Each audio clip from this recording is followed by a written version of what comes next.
வணக்கம் சொந்தங்களுக்கு வணக்கம். மீண்டும் அனைவரையும் சந்திப்பதில் மிக்க மகிழ்ச்சி.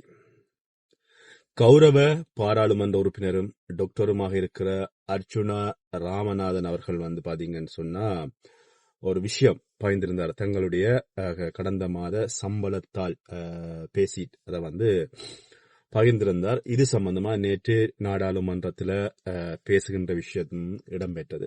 இந்த டாக்டர் ராமநாதன் அர்ச்சுனா அவர்கள் பகிர்ந்த சம்பளத்தால் பேசி சம்பந்தமாக ஒரு சிலர் சர்ச்சைகளான கருத்துக்களை பகிர்ந்து கொண்டு வருகிறாங்க. இது சம்பந்தமா தான் இந்த வீடியோல திட்ட தெளிவாக பார்க்க போறோம். வாங்க வீடியோக்கு போகலாம். டாக்டர் ராமநாதன் அர்ச்சுனாவுடைய ஆதரவாளர்களாக இருந்தால் ஒரு லைக் பண்ணி விடுங்க. கௌரவ பாராளுமன்ற உறுப்பினரும் டாக்டருமாக இருக்கிற அர்ச்சுனா ராமநாதன் அவர்கள் தொடர்ச்சியாக பாராளுமன்றத்தில் தன்னுடைய கருத்துக்களை மட்டுமில்லாமல் அடித்தட்டு மக்களினுடைய பிரச்சனைகளை பேசிக்கொண்டு வருகின்ற ஒரு பாராளுமன்ற உறுப்பினராக டாக்டர் ராமநாதன் அர்ச்சுனா அவர்கள் இருக்கிறார். இதுல யாருக்கும் எந்த சந்தேகமும் இல்லை, எந்த மாற்று கருத்தும் இல்லை. இந்த விஷயம் இப்படியே இருக்கின்ற பொழுது நேற்றைக்கு பாராளுமன்றத்துல காரசாரமான விவாதங்கள் இடம்பெற்றது. அப்படி என்ன காரசார விவாதங்கள் அப்படின்ற பொழுது இந்த யாழ்ப்பாண பல்கலைக்கழகத்தினுடைய பீடாதிபதி ரகுராம் என்று சொல்லப்படுகின்ற பேராசிரியர் அவர்கள் பெண்களை பாலியல் துஷ்பிரயோகம் செய்தார் என்றதன் அடிப்படையில், படிக்க வந்த மாணவிகளை பாலியல் துஷ்பிரயோகம் செய்ய வந்தார் அப்படின்ற அடிப்படையில் இது வழக்கு நடந்து கொண்டிருக்கிறது பருத்தித்துறை நீதிமன்றத்தில். ஆனால் டாக்டர் ராமநாதன் அர்ச்சுனா அவர்களுடைய காரியாலயத்துக்கு குறிப்பிட்ட 14 மாணவிகளும் நேரடியாக சென்று தங்களுக்கு இடம்பெற்ற அநீதிகள் சம்பந்தமாக அங்கே பாத்தீங்கன்னு சொன்னா டாக்டர் ராமநாதன் அர்ச்சுனாவிடமும் சகோதரி கௌசல்யாவிடமும் தெளிவாக சொன்னதாகவும் அவர்கள் தங்களுடைய வேதனைகளை கொட்டியதாகவும் டாக்டர் ராமநாதன் அர்ச்சுனா அவர்கள் சபையில மட்டுமில்லாமல் அவருடைய சமூக வலைத்தளத்திலே பாய்ந்திருந்தார்.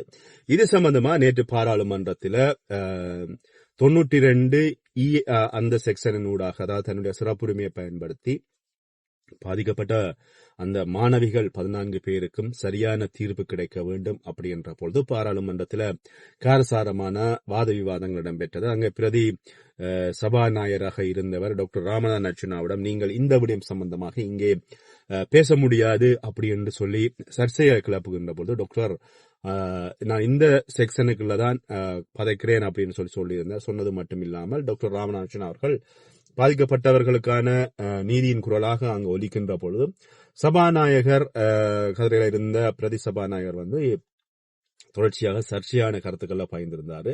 சர்ச்சையான கருத்துக்களை பகிர்ந்திருந்தது மட்டுமில்லாமல் அவர் டாக்டர் ராமநாதன் இந்த விடயம் சம்பந்தமாக பேச முடியாது அப்படின்ற பொழுது நான் ஓகே நான் பேசாம நான் இருக்கட்டா அப்படின்னு சொல்லி பேசியது மட்டுமில்லாமல் அதுக்கப்புறமாக அந்த விஷயம் அந்த குறிப்பிட்டவர்களுக்கான நீதி சரியான முறையில் கிடைக்கணும் அப்படின்றதுக்காக சிங்கள மொழியிலும் சிங்கள மக்களுக்கும் அந்த விஷயம் போய் சேரணும் அப்படின்றதுக்காக அதையும் தெளிவுபடுத்திவிட்டு அதுக்கப்புறமாக தனக்கு கிடைத்த, அதாவது கடந்த மாசம் கிடைக்கப்பெற்ற சம்பளத்தாளினுடைய விஷயத்தை பாத்தீங்கன்னு சொன்னா பாராளுமன்றத்துல பேசினா இந்த சம்பளத்தாள்ல அவருக்கான சம்பளங்கள் பாத்தீங்கன்னா உயர்த்தப்பட்டிருக்கிறது. 2 லட்சத்தி சொச்சத்தில் இருந்த சம்பளம் இப்பொழுது பாத்தீங்கன்னு சொன்னா 4,50,000 உயர்த்தப்பட்டிருக்கிறது அப்படின்னு சொல்லி டாக்டர் ராமநாதன் அர்ச்சுனா அவர்கள் பாராளுமன்றத்தில் குரல் கொடுத்தது மட்டுமில்லாமல் அடித்தட்டு மக்கள் ஏழைகளுக்கான சம்பளங்கள்ல எந்த விதமான மாற்றங்களும் இல்லை. பாராளுமன்றத்தினுடைய சம்பளத்தை கூட்டுகின்ற பாராளுமன்றம் ஏன் இந்த அடித்தட்டு மக்கள் அல்லது அந்த அரசாங்க உத்தியோகத்தர்களுக்கான சம்பளங்களை கூட்டவில்லை அப்படின்ற ஒரு கருத்தை பாராளுமன்றத்துல முன்வைச்சார். இதை புரிந்து கொள்ளாத ஒரு சில நபர்கள், சமூக ஊடகவியலாளர்கள் அல்லது ஊடகவாதிகள் அல்லது ஊடக சமூக போராளிகள் அப்படின்னு சொல்லி ஏதாவது ஒரு பேரை வச்சுக்கொள்ளுங்க, அவர்கள் ஒரு சிலர் காலையில பார்க்கக்கூடிய அந்த சமூக ஊடகத்துல டாக்டர் ராமநாதன் அர்ச்சுனா அவர்கள் இந்த பகிர்ந்த இந்த விடயம் சம்பந்தமாக அதுல பெட்ரோல் அலவன்ஸ் நினைக்கிறேன் 220 லிட்டர் 250 லிட்டருக்கு கொடுக்கப்பட்டது. இப்ப 640 லிட்டருக்கு அப்படின்னு சொல்லி காசு போட்டு எடுக்கிறார்கள் அப்படின்ற ஒரு கருத்தை சொல்லி ஒரு குழப்பத்தை உருவாக்குகின்ற கருத்தை சமூக ஊடகத்துல பகிர்ந்திருந்தாங்க. சரி, இதுல என்ன பகிரப்பட்டிருக்கிறது அப்படின்னு சொல்லி நான் பார்க்கின்ற பொழுது கீழே போய் அதுக்குள்ள கொமெண்ட வாசிச்சேன். கீழே அந்த கருத்து பகிர்வுகளை வாசிக்கின்ற பொழுது அங்கே பகிரப்பட்ட கருத்துக்கள்ல சொல்லப்பட்ட விடயங்கள், டாக்டர் ராமநாதன் அர்ச்சுனா கதைச்சதுல என்ன தவறு, பாராளுமன்ற உறுப்பினர்களுக்கு கூட்டப்படுகின்ற சம்பளம் அல்ல வேதியம் பற்றி பேசிய பாராளுமன்ற உறுப்பினர் அடித்தட்டு மக்களுக்கான சம்பளத்தை கூட்ட வேண்டும் என்று கேட்டதுல என்ன தவறு அப்படின்றது மட்டுமில்லாமல், சரி பாராளுமன்ற உறுப்பினர்களுக்கு பெட்ரோல் அலவன்ஸ் வந்து கூட்டுறதாக இருந்தால் ஏன் அரசாங்க உத்தியோகத்தர்களுக்கு இந்த பெட்ரோலினுடைய அலவன்ஸ் வந்து கூட்டல, அல்லது வந்து வைத்தியர்களுக்கான பெட்ரோல் அலவன்ஸை வந்து கூட்டல, அரசு அதிகாரிகள் வந்து அரசாங்கத்தில் கடமையாற்றலையா, வைத்தியர்கள் கடமையாற்றலையா, ஏன் வைத்தியர்களுக்கான அல்ல அரசாங்க அதிகாரிகளுக்கான இந்த சரியான ஒரு நடுநிலையாக அரசாங்கம் செயற்படல, அப்படியான கருத்துக்களை கீழே கொமெண்ட்ல வந்து தெரிவிச்சிருந்தாங்க. அதுல வந்து நிறைய பேர் சொன்னது வந்து டாக்டர் ராமநாதன் அர்ச்சுனா அவர்கள் சொல்லியிருந்தது சரி, நீங்க வந்து குழப்ப வேண்டாம் மக்களை, டாக்டர் ராமநாதன் அர்ச்சுனா அவர்கள் சரியாகத்தான் கதைக்கிறார், மக்களுடைய பிரச்சனைகளை தான் கதைக்கிறார் அப்படின்ற கருத்துக்கள் வந்து கீழே கொமெண்ட் பாக்ஸ்ல வந்து தெரிவிக்கப்பட்டது. அது மட்டும் இல்ல, இன்னும் ஒரு சில அதிபுத்திசாலி என்ன செஞ்சாங்கன்னு சொன்னா, டாக்டர் ராமநாதன் அர்ச்சுனா அவர்கள் பகிர்ந்திருக்கின்ற இந்த சம்பளத்தால் கடந்த மாத சம்பளத்தால் வந்து உண்மையானதா அப்படின்னு சொல்லி ஆராய்ச்சி செய்கின்ற விதமான கருத்துக்களை பகிர்ந்தது. அவர் பாராளுமன்றத்திலேயே இந்த விஷயத்தை கதைக்கிறத வந்து பார்க்காம தங்களுடைய பாட்டுக்கு சமூக ஊடகங்கள்ல வருகின்ற ஒரு சில கருத்துக்களை எடுத்து வச்சுக்கொண்டு சமூக ஊடகங்கள்ல இந்த விஷயம் பகிரப்பட்ட உடனே டாக்டர் ராமநாதன் அர்ச்சுனா அவர்களுடைய சம்பளத்தால் சமூக ஊடகங்களில் பகிரப்படுகிறது, இது உண்மையான சம்பளத்தாலா பொய்யான சம்பளத்தாலா, அர்ச்சுனா ராமநாதன் பொய்யா பகிர்ந்திருக்கிறாரா உண்மையா பகிர்ந்திருக்கிறாரா இப்படி என்ற கருத்துக்களை வந்து பலர் வந்து பகிர்ந்திருந்ததையும் வந்து சமூக ஊடகங்களை நாங்கள் காணக்கூடிய அந்த அளவுக்கு வந்து பாத்தீங்கன்னா ஒரு சிலர் வந்து நினைக்கிறார்கள் தாங்கள் அறிவுபூர்வமாக செயற்படுகிறார்கள் அல்லது அறிவு கூடிய தனமாக நடக்கிறார்கள் அப்படின்றதன் அடிப்படையில டாக்டர் ராமநாதன் அர்ச்சுனாவை தாங்கள் ஏதோ இழிவுபடுத்துறோமாம் அப்படின்ற நினைப்பில வந்து அதை வந்து சமூக ஊடகங்கள்ல பகிர்றது வந்து பாத்தீங்கன்னு சொன்னா காணக்கூடியதா இருந்து. ஆனா டாக்டர் ராமநாதன் அர்ச்சுனா அவர்கள் வந்து எப்பவுமே தான் நேர்வழியில பயணிக்கிறேன் அப்படின்றதுக்கு அவர் நேற்றைக்கும் அந்த சமுத்திரா ஹோட்டல்ல நடந்த சந்திப்புகள் சம்பந்தமாக எல்லாம் அவர் உடனுக்குடனே வந்து நாம் வேற இப்படி எதிர்கட்சி தலைவரனுடைய அனுமதியுடன் எதிர்கட்சி தலைவர் வந்து பாத்தீங்கன்னு சொன்னா ஏனைய அரச கட்சிகளில் வெளிநாட்டு தூதரகத்தினுடைய தூதரவாளர்கள் எல்லாரையும் வந்து பொது வழியில எல்லாரிடையுமே சொல்லிட்டு போயிருந்தார். நான் வந்து சமுத்திரா ஹோட்டல்ல வந்து சஜித் அவர்களினால் ஒழுங்கமைக்கப்பட்ட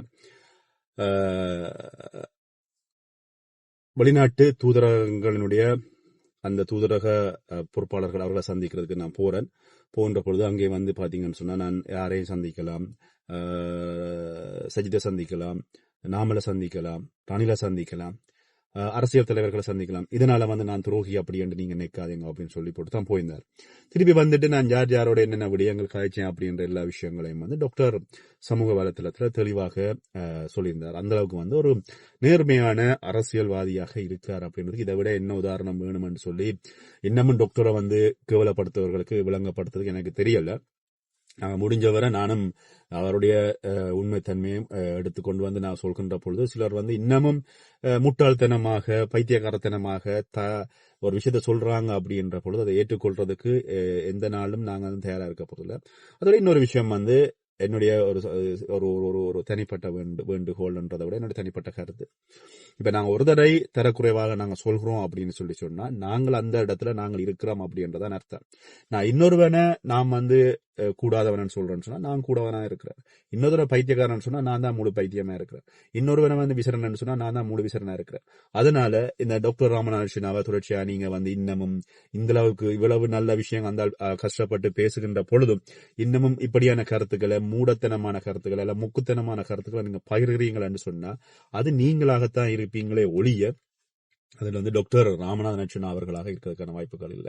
சில இடங்கள்ல அவர் தெளிவாக சொல்லியிருக்கிறார், தான் வந்து தன்னுடைய ஆவேச பேச்சு உங்களுக்கு பிடிக்காமல் இருக்கலாம், ஆனால் என்னால வேற வழி இல்லை, நான் வந்து ஒரு சாக்கடைக்குள்ள பணியாற்றி இருக்கிறேன், தனக்கு வந்து இந்த அரசியல்ல வந்து தான் எவ்வளவோ மன வலியோடு அல்லது மன விரக்தியோடு தான் நான் வேலை செய்யணும், என்னுடைய மக்களுக்காக நான் வந்து நல்லதை செய்யணும்னு சொல்லி வந்துட்டேன், அதனால எப்படியாவது நான் இந்த விஷயத்த வந்து நான் சரிவர செஞ்சு விட்டு போகணும் அப்படின்னு சொல்லி நான் நினைக்கிறேன். இல்ல உங்களுக்கு தேவையில்லை அப்படின்னு சொல்லி சொன்னா அடுத்த மாநகர தேர்தலில் நீங்க முதலமைச்சர் தேர்தலில் வந்து நீங்க எனக்கு வந்து வாக்களிக்காத பட்சத்தில் வந்து நான் அரசியல் இருந்து ஒதுங்குறேன் அவர் திட்ட தெளிவா சொல்றார். அதை விட இன்னொரு விஷயம் வந்து இந்த பாராளுமன்றத்தில் வந்து பாத்தீங்கன்னா பதவிக்காக கட்டிப்பிடிச்சு கொண்டிருக்கின்ற தன்மை வந்து டாக்டர் ராமநாதன் அவர்களிடம் எல்லாம் இல்ல, உங்களுக்கு எல்லாம் திட்ட தெளிவா தெரியும், தெளிவாக சொல்லியிருக்காரு டாக்டர் வந்து நான் இனிமேல் வந்து பாராளுமன்றத்துல இருந்து விட்டுட்டு சகோதரி கௌசல்யாவிடம் பதவியை கொடுத்துட்டு நான் என்னுடைய வழியில போய் பார்க்க போறேன், நான் தனியார் மருத்துவமனைகள்ல வேலை செய்ய போறேன் அப்படின்னு சொல்லி திட்ட தெளிவா சொல்கின்ற போது இன்னும் ஒரு சிலர் வந்து இந்த கீழே கொமெண்ட் இடுகின்ற அவர்களுக்கு தான் இந்த கருத்தை சொல்லிக்கொண்டு டாக்டர் ராமநாச்சினாவினுடைய